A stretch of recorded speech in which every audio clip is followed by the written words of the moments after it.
நான் பெருமாள் கோயிலுக்கு போயிருந்தேன். அர்ச்சனை பண்ணணும்னு ஆசைப்பட்டு பட்டாச்சாரியார் உள்ள போனார். பெருமாள் கிட்ட தீபாதனை காட்டினார். தீபாதனை அப்படியே தூக்கின்னு வந்தாரு. என்கிட்ட வரும்போது அல்ப மனசு தானே, அல்ப மனசு தானே. இந்த 5 ரூபாய் வச்சுக்கிறேன், 10 ரூபாய் வச்சுக்கிறேன், 20 ரூபாய் வச்சுக்கிறேன், 50 ரூபாய் வச்சுக்கிறேன், 500 ரூபாய்க்குது. இந்த 2 விரல விட்டு இந்த 5 ரூபாய் எங்க இருக்குதுன்னு தேடி நிற்கிறேன். தேட தேட ஐயருக்கு பொறுமை இல்லை, கிராஸ் பண்ணி போயிட்டார். போய் எதிரில் இருக்கிற 3வது ஆளுகிட்ட போய் நின்னாரு. இந்த தேடுற வேகத்தில் இந்த முன்னாடி இருந்த 500 எகிரி குச்சி காத்துல அந்த 3வது நிக்கிறான எதிரில் அவன் காலில் போய் விழுந்தது.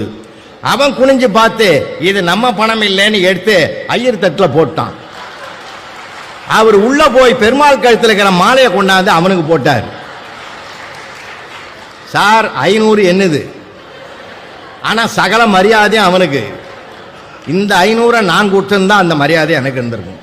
அப்பதான் நான் நினைச்சுக்கிறேன், யார் யாருக்கு எப்போது என்ன கொடுக்க வேண்டும் என்று இறைவன் தீர்மானிக்கிறானோ அது அப்போது நடக்கும் என்ற உண்மையை ஞான வெளிச்சத்தை நான் பெற்றேன்.